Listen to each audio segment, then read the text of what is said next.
Greetings and salutations. Welcome to Fireside Tales, episode 89? Yes, 89. Let me know if you can see me, if you can hear me. Tonight we are going to be wrapping up Peter Pan. Also, hit upon a bit of Walt Whitman poetry, possibly the greatest of the American transcendentalists. And we'll be coming back full circle to Ask Hunter Anything. Right now is an extremely important moment in space exploration history. And when I say right now, I mean literally July 11th and July 12th, 2022. So, let's take a gander through the chat and see who all is here. Let's see, my mom, Pam, is first to log in. Hi, Mom. Angelica Bolschweiler, hi. Christina, Kelsey Blaine Gibson, Melissa Catano, Susan Kuhn, hello. Dari, looks like Olive and Ray are listening and watching. Hello, girls. Nick Davila, how you doing, man? Cell, hello, Cell. All right.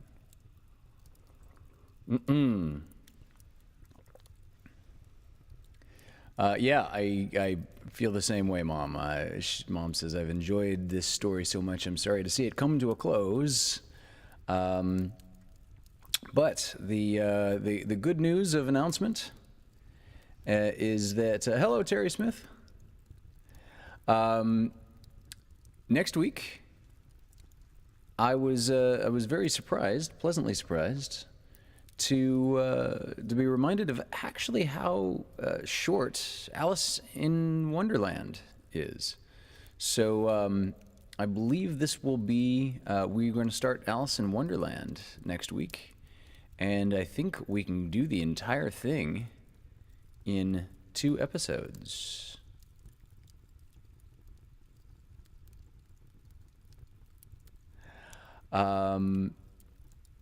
Hello, Amanda Benjamin. And Terry, I bid you sweet dreams. I think you're in good napping company. I'm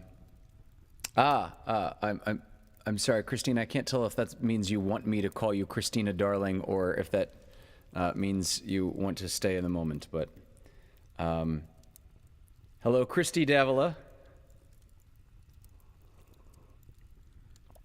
And I think I said hi to Dari, didn't I? Did I? Okay. So, yeah, let's get to some. Yeah, Alice in Wonderland, right? It is an obvious classic, or it is obviously a classic. I don't know if it is the obvious choice or not. Let us jump into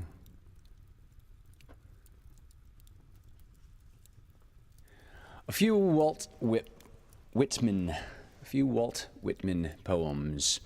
Walt's, I've given you guys the breakdown, the bio of who Walt was in the past, but he was born in 1819 and he passed in 1892. I think it was 2 weeks ago.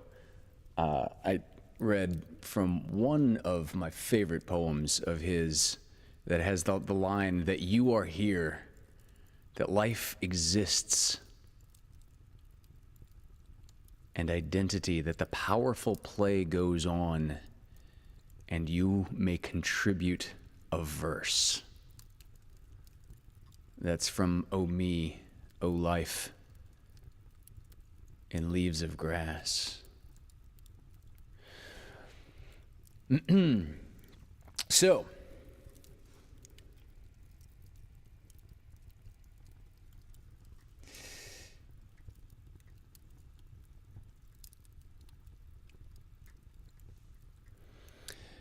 this first poem is called A Noiseless, Patient Spider by Walt Whitman. A noiseless, patient spider. A noiseless, patient spider. I marked where on a little promontory it stood isolated, marked how to explore the vacant, vast surrounding. It launched forth filament out of itself, ever unreeling them, ever tirelessly speeding them. And you, oh my soul, where you stand, surrounded, detached in measureless oceans of space, ceaselessly musing, venturing, throwing, seeking the spheres to connect them, till the bridge you will need be formed, till the ductile anchor hold, till the gossamer thread you fling catch somewhere. Oh my soul.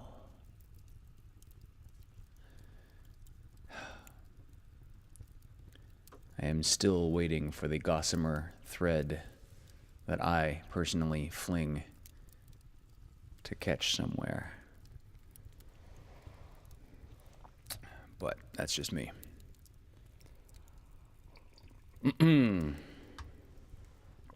Excuse the noise while I jiggle this mic a little bit. Make my tea a bit more accessible for the story. All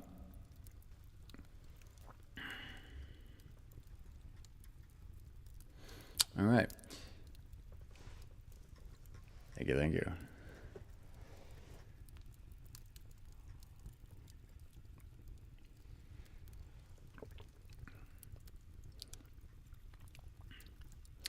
I think I read this poem once over a year ago. But I'm not absolutely certain. I couldn't tell you what episode, if I did read it. I may have also just read one little tiny excerpt from it and not read the entire thing. But this poem is called Song of Myself. This is the 1892 version by Walt Whitman. A very long. It's a long poem. Pay most close attention to the first stanza and the last stanzas. These are the most succinct that boil the entire thing down. In any case, to reintroduce, this is Song of Myself, 1892 version by Walt Whitman.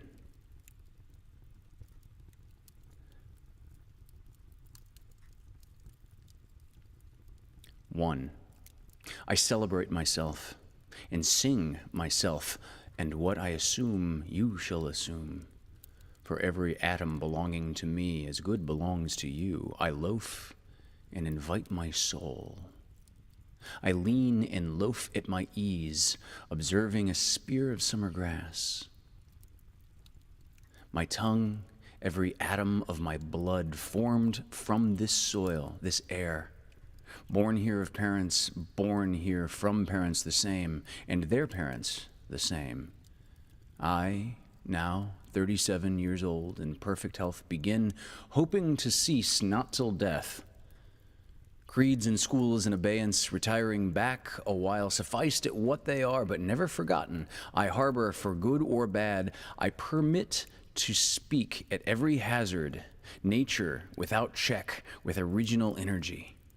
The spotted hawk swoops by and accuses me. He complains of my gab and my loitering.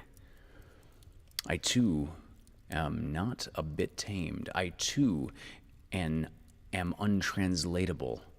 I sound my barbaric yawp over the rooftops of the world. The last scud of day holds back from me.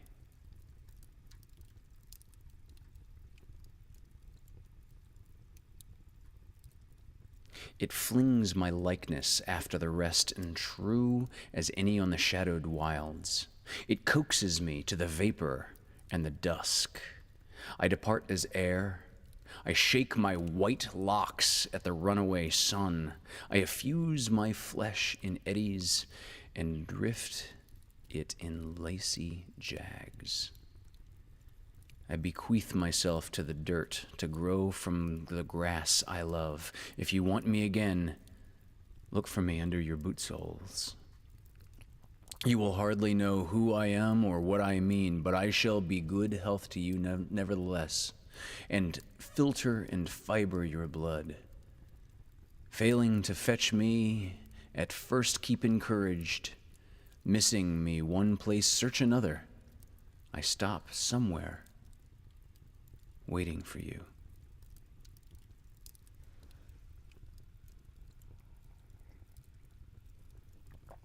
All right. Thank you, Uncle Walt.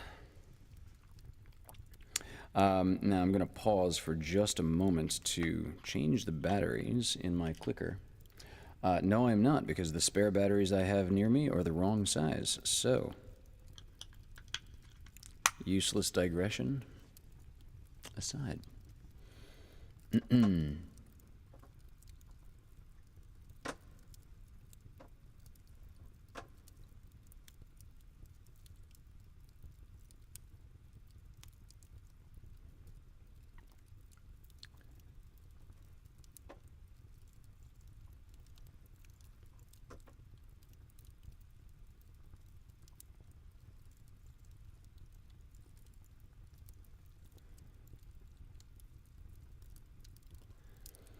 All right.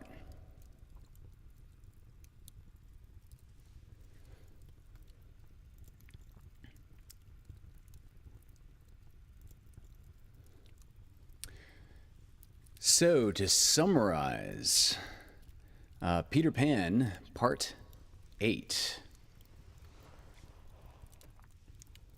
That was last week's. At the beginning of Part 8, we found Peter sneaking across the island with his dagger ready. He sees the crocodile pass by and later realizes that the croc was no longer ticking. Peter decided that he will tick so that wild beasts will leave him alone. The croc decides to follow him. Peter managed to board the pirate ship, and Hook was in abject terror, thinking that ticking was the crocodile. Peter and some of the boys managed to silently pick off the quartermaster, and then Peter vanished into the cabin. When the ticking stopped, the pirates resumed their villainous deed of making the children walk the plank. Bill Jukes, the pirate, went into the cabin to fetch the cat of nine tails, the nasty little barbed whip, but his song ended with a dreadful screech, which was followed by a crowing sound, which was understood by the boys, but the pirates thought it more eerie than the screech. Subsequently, there was a clash of swords among the pirates and the Lost Boys until most of the pirates were dispatched to the death or to the ocean's deep, and Hook was the only villain left on board. Peter, Wendy, and the boys could have flown away at this point, but Peter was true to his oath. Hook or me this time. Suddenly, Peter said, "Put up your swords, boys, this man is mine." After a dazzling sword fight, Peter had the upper hand, but Hook wanted Peter to show bad form before Hook submitted. As Peter was gliding through the air, Hook invited him to use his foot, but this made Peter kick instead of stab. This was exactly what Hook was looking for. "Bad form," he cried jeeringly, and went contentedly to the crocodile, and thus perished James Hook. Only 2 pirates reached the shore that night. Starkey, who was captured by the Indians and who made him take care of the children.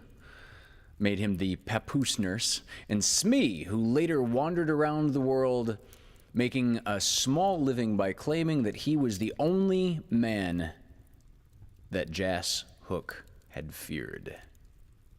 Now that Captain Pan and his crew were in charge of the pirate ship the Jolly Roger, they turned the ship for the mainland, headed for the Azores, and would fly the rest of the way to the home of the Darlings back in England.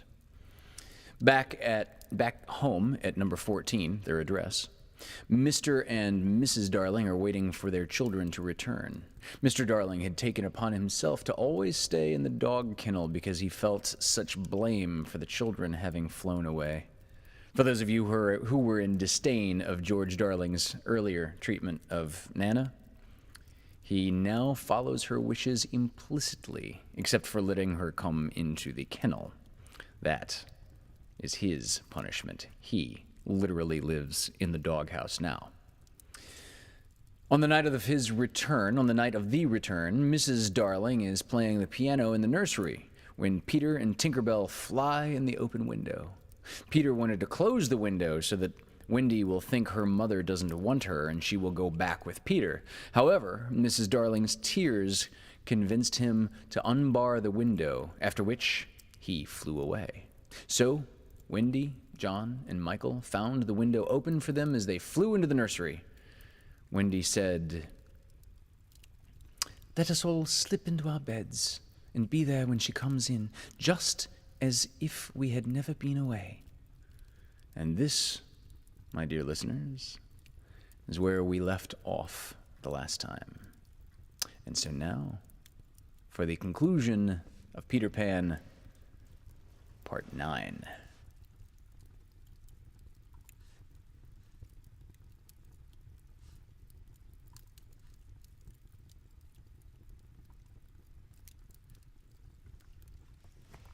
Hello, Zach White.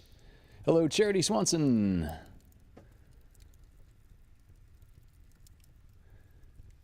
Let's take a glance and see if anyone else has joined us in the chat before I embark here. If this mouse is going to work well enough for me. There we go. All right.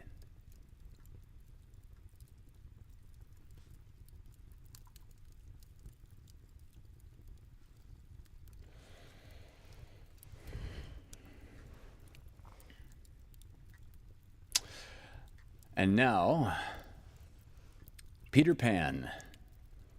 We pick up with the continuation of Chapter 16, The Return Home.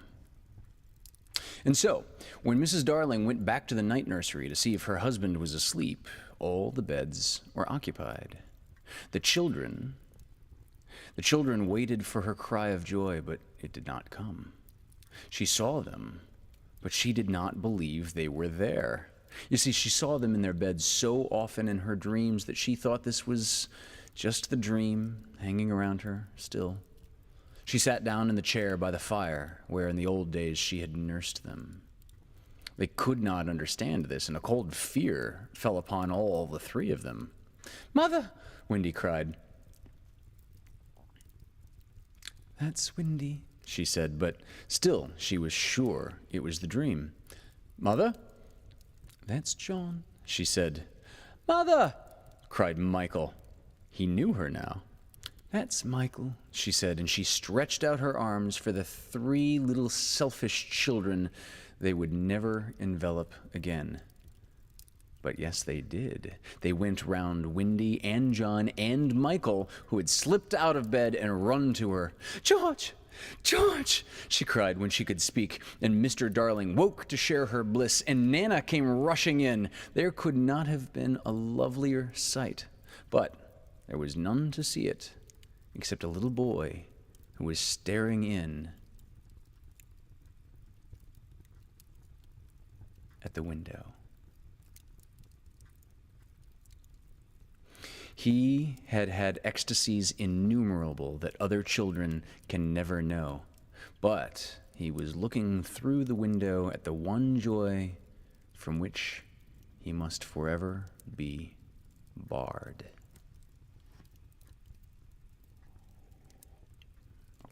Chapter 17. When Wendy Grew Up. I hope you want to know what became of the other boys. They were waiting below to give Wendy time to explain about them, and when they had counted 500, they went up. They went up by the stair because they thought this would make a better impression. They stood in a row in front of Mrs. Darling with their hats off, and wishing they were not wearing their pirate clothes. They said nothing, but their eyes asked her to have them. They ought to have looked at Mr. Darling also, but they forgot about him. Of course, Mrs. Darling said at once that she would have them, but Mr. Darling was curiously depressed, and they saw that he considered 6 a rather large number. "I must say," he said to Wendy, "that you don't do things by halves," a grudging remark which the twins thought was pointed at them. The first twin was the proud one, and he asked, flushing, "Do you think we should be too much of a handful, sir? Because if so, we can go away." "Father!" Wendy cried, shocked. But still the cloud was on him. He knew he was behaving unworthily, but he could not help it. We could lie doubled up," said Nibs. "I could always cut their hair myself," said Wendy. "George!" Mrs. Darling exclaimed, pained to see her dear one showing himself in such an unfavorable light. Then he burst into tears, and the truth came out. He was glad to have them as she was, he said, but he thought they should have asked his consent as well as hers, instead of treating him as nothing in his own house. "I don't think he's a nothing," Toodles cried instantly. "Do you think he's a nothing, Curly?" "No, I don't. Do you think he's a nothing, Slightly?" "Rather not. Twin, what do you think?" It turned out that not one of them thought him a nothing, and he was absurdly gratified and said he would find space for them all in the drawing room if they fitted in. "We'll fit in, sir," they assured him. "Then follow the leader," he cried gaily. "Mind you, I am not sure that we have a drawing room, but we pretend we have, and it's all the same. Hoopla!" He went off dancing through the house, and they all cried, "Hoopla!" and danced after him, searching for the drawing room. And I forget whether they found it, but at any rate, they found corners, and they all fitted in. As for Peter, he saw Wendy once again before he flew away. He did not exactly come to the window, but he brushed against it in passing so that she could open it if she liked, and call to him. That is what she did. "Hello, Wendy." "Goodbye," he said. "Oh dear, are you going away?" "Yes." "You don't feel, Peter," she said falteringly, "that you would like to say anything to my parents about a very sweet subject?" "No." "About me, Peter?" "No." Mrs. Darling came to the window, for at present she was keeping a sharp eye on Wendy. She told Peter that she had adopted all the other boys and would like to adopt him also. "Would you send me to school?" he inquired craftily. "Yes." "And then to an office?" "I suppose so." "Soon I would be a man?" "Very soon." "I don't want to go to school and learn solemn things," he told her passionately. "I don't want to be a man. Oh, Wendy's mother, if I was to wake up and feel there was a beard—" "Peter," said Wendy, the comforter, "I should love you in a beard." And Mrs. Darling stretched out her arms to him, but he repulsed her. "Keep back, lady. No one is going to catch me and make me a man." "But where are you going to live?" "With Tink, in the house we built for Wendy.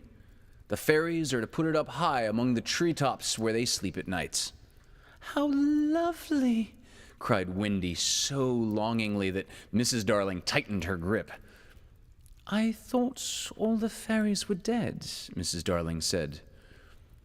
"There are always a lot of young ones," explained Wendy, who was now quite an authority, "because, you see, when a new baby laughs for the first time, a new fairy is born.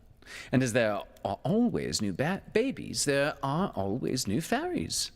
They live in nests on the tops of trees, and the mauve ones are boys, and the white ones are girls, and the blue ones are just little sillies who are not sure what they are.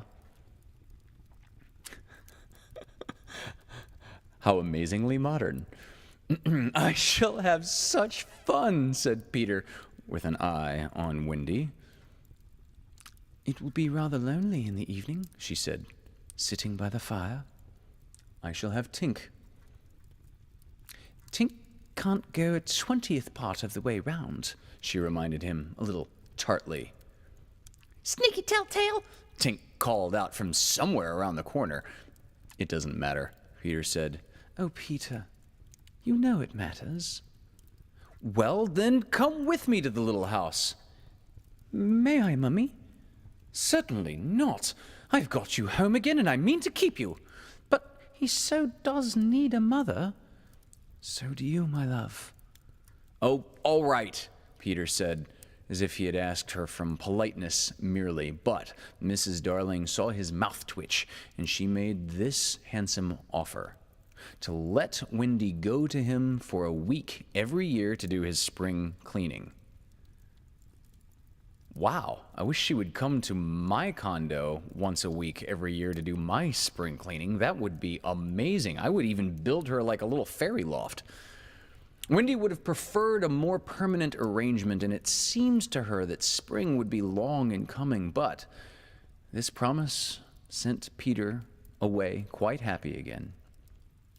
He had no sense of time and was so full of adventures that all I have told you about him is only a halfpenny worth of them. I suppose it was because Wendy knew this that her last words to him were these rather plaintive ones. You won't forget me, Peter, will you, before spring cleaning time comes? Of course, Peter promised, and then he flew away. He took Mrs. Darling's kiss with him. The kiss that had been for no one else, Peter took quite easily. Funny, but she seemed satisfied. Of course, all the boys went to school, and most of them got into Class 3, but Slightly was put first into Class 4, and then into Class 5. Class 1 is the top class. Before they had attended school a week, they saw what goats they had been not to remain on the island, but it was too late now, and soon they settled down to being as ordinary as you or me. It is sad to have to say that the power to fly gradually left them. As Nana tied their feet to the bedposts so that they should not fly away in the night, and one of their diversions by day was to pretend to fall off buses, but by and by they ceased to tug at their bonds in bed and found that they hurt themselves when they let go of the bus. In time, they could not even fly after their hats. Want of practice, they called it, but what it really meant was that they no longer believed. Michael believed longer than the other boys, though they jeered at him. So he was with Wendy when Peter came for her at the end of the first year. She flew away with Peter in the frock she had woven from leaves and berries in the Neverland. And her one fear was that he might notice how short it had become. But he never noticed. He had so much to say about himself. She had looked forward to thrilling talks with him about old times, but new adventures had crowded the old ones from his mind. Who was Captain Hook? He asked with interest when she spoke of the arch enemy. Don't you remember? She asked, amazed. How you killed him and saved all of our lives. I forget them after I kill them, he replied carelessly. When she expressed a doubtful hope that Tinker Bell would be glad to see her,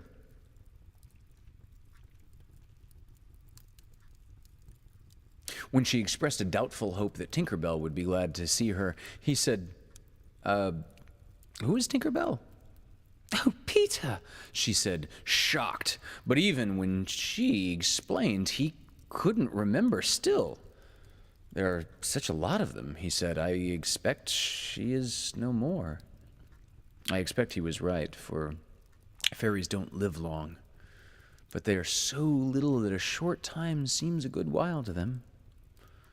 Wendy was pained, too, to find that the past year was but as yesterday to Peter.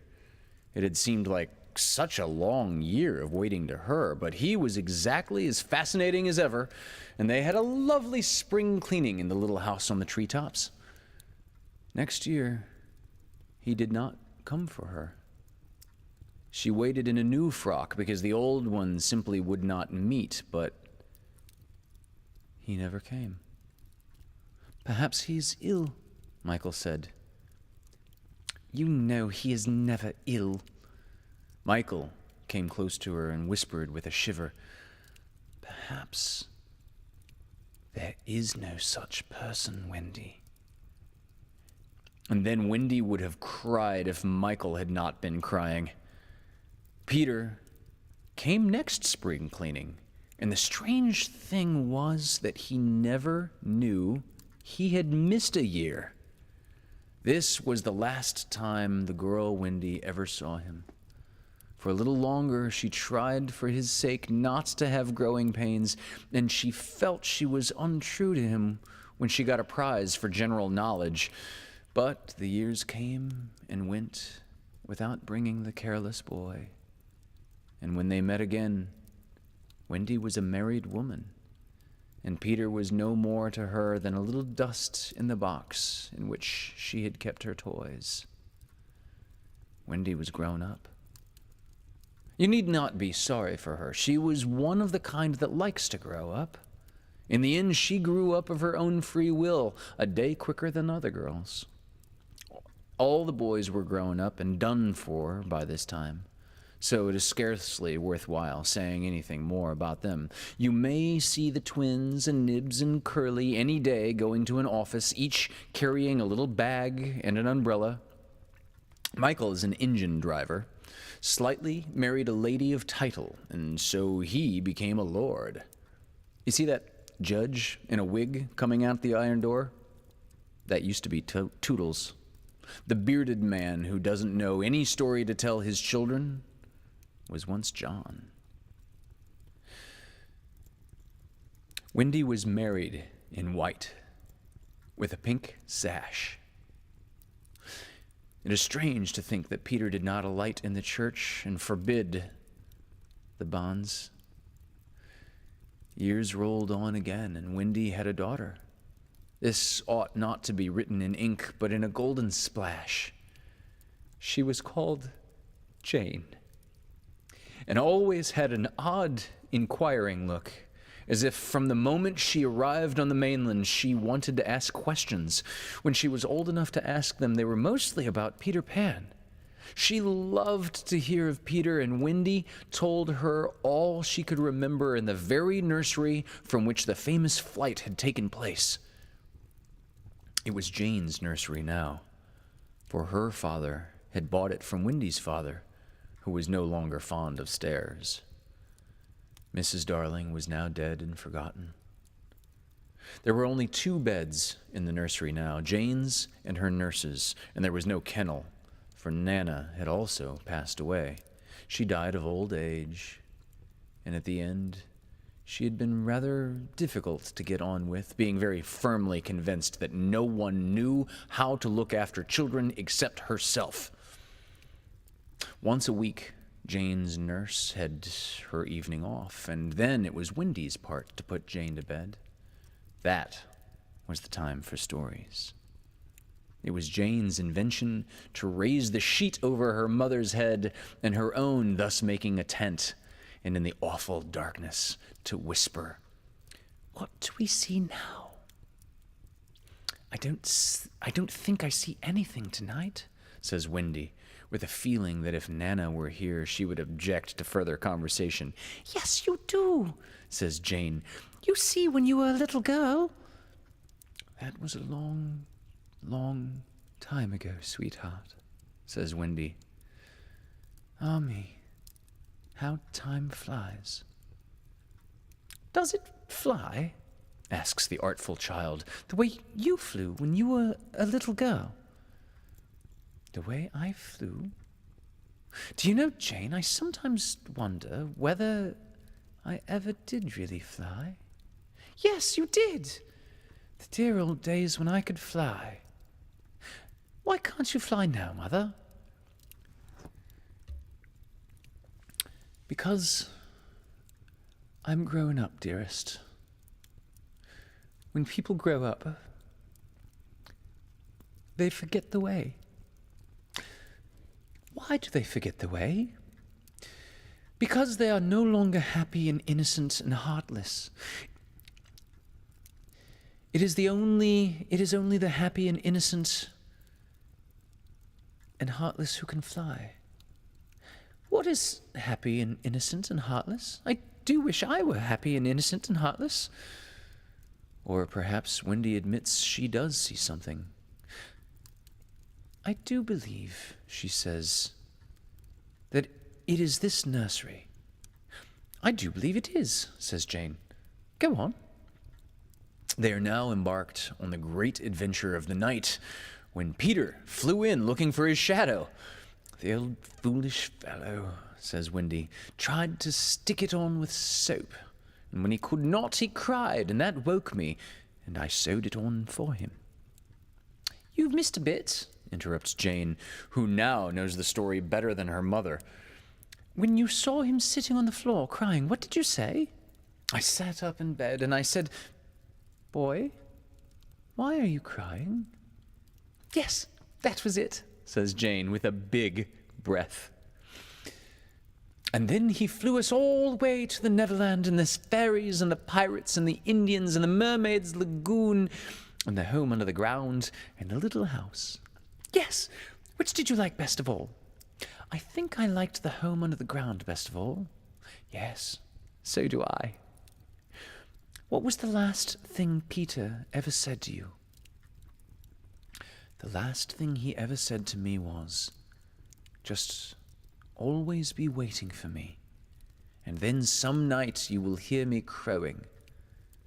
Yes, but alas, he forgot all about me, Wendy said, with a smile. She was as grown up as that. What did his crow sound like? Jane asked one evening. It was like this, Wendy said, trying to imitate Peter's crow. No, it wasn't, Jane said gravely. It was like this, and she did it ever so much better than her mother. Wendy was a little startled. My darling, how can you know? I often hear it when I'm sleeping, Jane said. Ah, yes. Many girls hear it when they're sleeping, but I was the only one who heard it awake. Lucky you, said Jane. And then, one night came the tragedy. It was the spring of the year, and the story had been told for the night, and Jane was now asleep in her bed. Wendy was sitting on the floor very close to the fire, so as to see to darn, for there was no other light in the nursery, and while she sat darning, she heard a crow. Then the window blew open as of old, and Peter dropped in on the floor. He was exactly the same as ever, and Wendy saw at once that he still had all his first teeth. He was a little boy, and she was grown up. She huddled by the fire, not daring to move, helpless and guilty, a grown woman. Hello, Wendy, he said, not noticing any difference, for he was thinking chiefly of himself, and in the dim light, her white dress might have been the nightgown in which he had seen her first.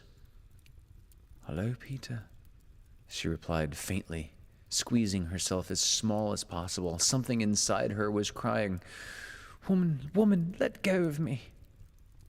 Hello. Where's John? He asked, suddenly missing the third bed. John is not here now, she gasped. Is Michael asleep? He asked with a careless glance at Jane. Yes, she answered. And now she felt that she was untrue to Jane as well as to Peter. That is not Michael, she said quickly, lest a judgment should fall on her. Peter looked. Hello? Is it a new one?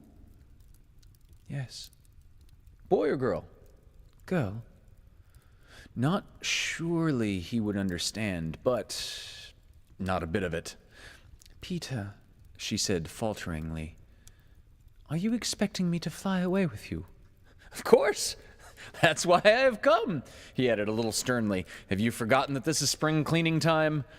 She knew it was useless to say that he had let many spring cleaning times pass. I can't come, she said apologetically. I've forgotten how to fly. I'll teach you again. Oh, Peter, don't waste the fairy dust on me. She had risen, and now, at last, a fear assailed him. What is it? He cried, shrinking. I will turn up the light, she said, and then you can see for yourself. For almost the only time in his life that I know of, Peter was afraid. Don't turn on the light, he cried. She let her hands play in the hair of the tragic boy. She was not a little girl, heartbroken about him. She was a grown woman, smiling at it all. But they were wet-eyed smiles. Then she turned up the light, and Peter saw. He gave a great cry of pain, and when the tall, beautiful creature stooped to lift him in her arms, he drew back sharply. What is it? He cried again. She had to tell him. I am old, Peter.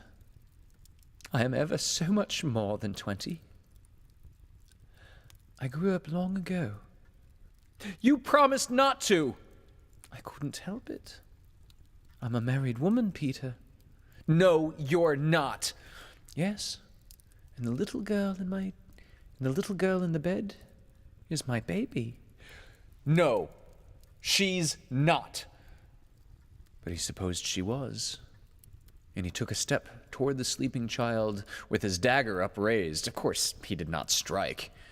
He sat down on the floor instead and sobbed, and Wendy did not know how to comfort him, though she could have done it so easily once.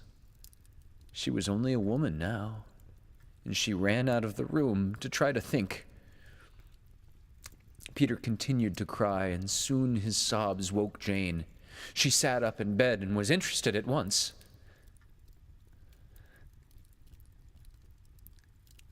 Boy, she said, why are you crying? Peter rose and bowed to her, and she bowed to him from the bed. Hello, he said. Hello, said Jane. My name is Peter Pan, he told her. Yes, I know. I came back from my mother, he explained, to take her to the Neverland. Yes, I know, Jane said. I've been waiting for you. When Wendy returned, she found Peter sitting on the bedpost, crowing gloriously while Jane in her nightie was flying around the room in solemn ecstasy. She is my mother, Peter explained, and Jane descended and stood by his side with the look in her face that he liked to see on ladies when they gazed at him. He does so need a mother, Jane said. Yes, I know, Wendy admitted rather forlornly. No one knows it so well as I. Goodbye, said Peter to Wendy, and he rose in the air, and the shameless Jane rose with him. It was already her easiest way of moving about. Wendy rushed to the window. "No, no," she cried. "It is just for spring cleaning time," Jane said. "He wants me always to do his spring cleaning." "If only I could go with you," Wendy sighed. "You see you can't fly," said Jane. Of course, in the end, Wendy let them fly away together. Our last glimpse of her shadow, our last glimpse of her shows her at the window, watching them recede into the sky until they were small as stars.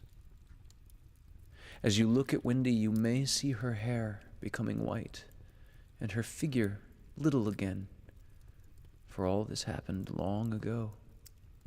Jane is now a common grown-up with a daughter called Margaret, and every spring cleaning time, except when he forgets, Peter comes for Margaret and takes her to the Neverland, where she tells him stories about himself, to which he listens eagerly.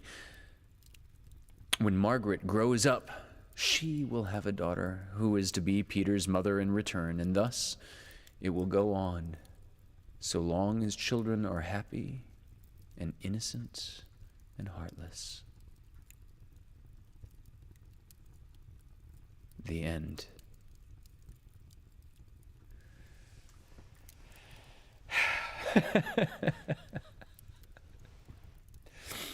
Wow. Oh, wow. Oh, God. It's been years since I read that, and I've never read it out loud. So thank you all very much for joining us.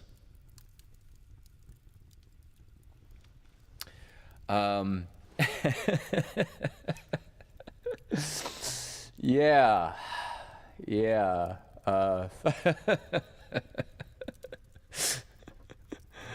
I'm not crying, you're crying.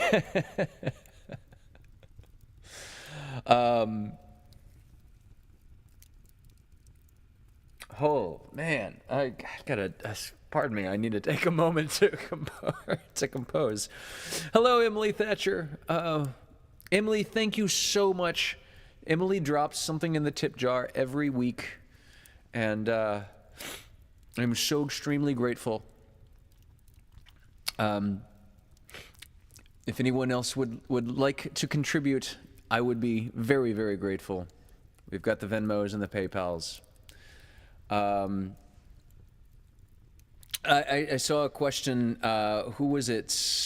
Was it Charity? Asked, is Bangarang in this story? No, they made that up in the 90s for the Spielberg movie.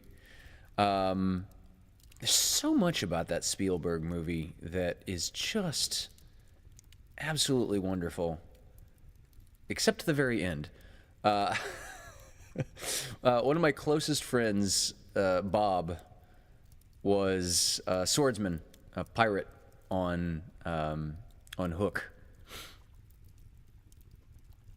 and it's been wonderful knowing Bob over the years and hearing all the stories, including like why the end of that movie ended so strangely and randomly. Love you too, Emily. Thank you. You're not crying, I'm crying. Yes, Charity. Yeah. God, that's just such an amazing story. Okay, so we've got a little bit of show left to wrap up, and I thought I would go into a little bit of an Ask Hunter Anything. As I alluded to at the beginning of the show,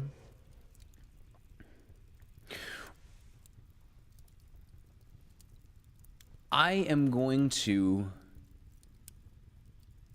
teach my children, when I have them, that the history of looking up into the night sky can be divided into 3 eras. There was all of human history, all of the cavemen, all of the Australopithecine who predated history. There were hundreds of thousands of years of our ancestors living on the open African plain who would look up into the night sky and would see that all of the dots would move together like a sheet over a bird cage, but with pinholes stuck in it. Except the absolute 5 brightest stars that did not move in unison with the rest of the sheets.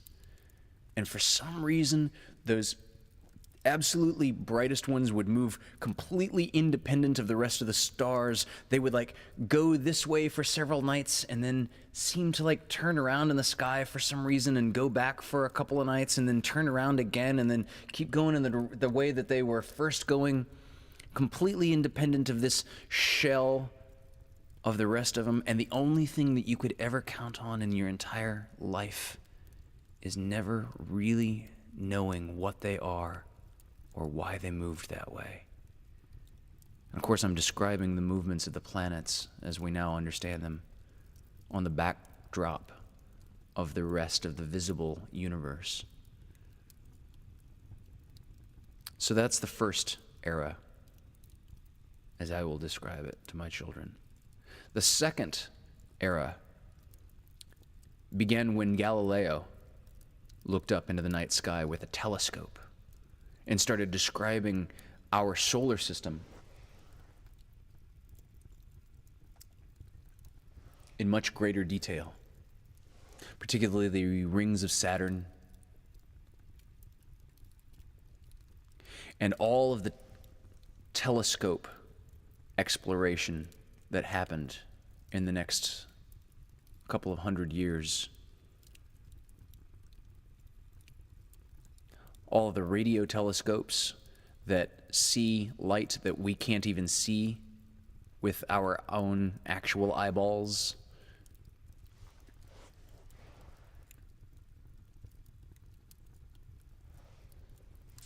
Then, of course, the Hubble telescope,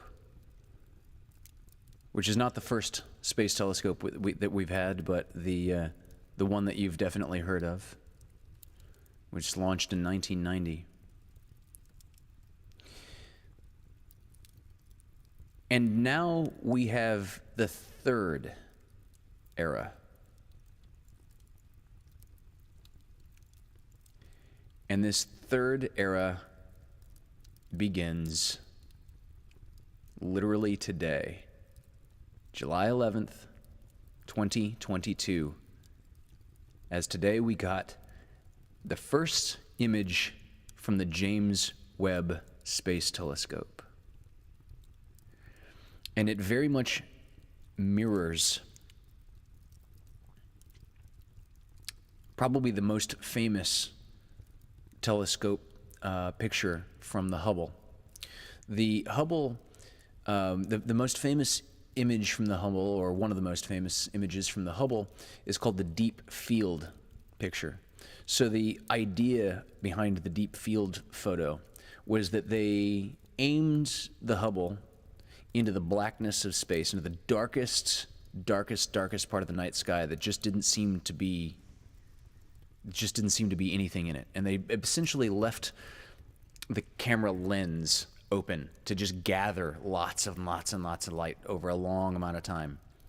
And then when they processed the image and looked to see what was actually observed by the Hubble in this dark blackness of space, it was revealed that there were thousands more distant galaxies in this little dark patch of sky. Well, today, the first image from the James Webb Space Telescope was revealed, and it was very much like the Hubble Deep Field, except even smaller, even further away. The director of NASA, during a press conference today, gave the description that the amount of sky that you're looking at in today's James Webb Space Telescope first image is approximately, just to give you a scale, as though you were standing on the surface of the Earth, holding out your arm at full length and looking at a single grain of sand at your fully extended arm, and then just zoom in on that little grain of sand. And in that little grain of sand of the night sky, we see billions more galaxies out there. It is just, it's unbelievable. And the light that we see is over 13 billion years old. Now, our universe is only 13.8 billion years old.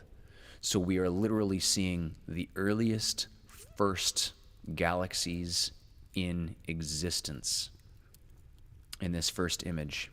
And tomorrow morning at 10:30 a.m. Eastern Time, so this is going to be 10:30 Eastern Time is 7:30 California time. They're going to be revealing more, and we're going to see more stuff that the James Webb Space Telescope is going to reveal. Now, the reason that I say that this is a new era in the same way that Galileo looking up through the first optical telescope was a new era, this is going to bring us to answers to questions we haven't even thought of asking yet. Over the next 20 years, the things that this is going to discover will be phenomenon that we haven't even yet imagined. I mean, it's a little bit like all we've been able to previously explore in the ocean was the water one cupful at a time. And now all of a sudden we can actually submerge in a submarine and go looking for stuff. We are going to be able to focus in on particular exoplanets and see what the chemical composition of the atmosphere of those exoplanets are. This is planets outside of our solar system. We're going to be able to look at planets and ascertain whether or not they are habitable. We're going to be able to look for biosigns, biosignatures, signs of life in other places, on other rocks in space that we just never have been able to look at before. This is one of the most profound pieces of human engineering to ever be invented, and I feel so indescribably fortunate to be alive right now in this otherwise bizarrely unfortunate and socially polarized time. I mean, I've never been I've never considered a civil war in the United States to be even feasible again. And I'm not saying that it's likely even now, but it's like, oh yeah, I could see people being like that at odds with each other in our country now, that it's like, I don't know how they would even divide up sides. It's not as convenient as North versus South as it was in the 1800s. But my point is, even with all the political strife and social chaos out there of people rebelling against vaccines in the time of a pandemic, we live in an era where the James Webb Space Telescope exists and is going to tell us more about the universe that we are a part of than we ever knew to ask. So, that is the tidbit of optimism that I will sign off tonight's show with.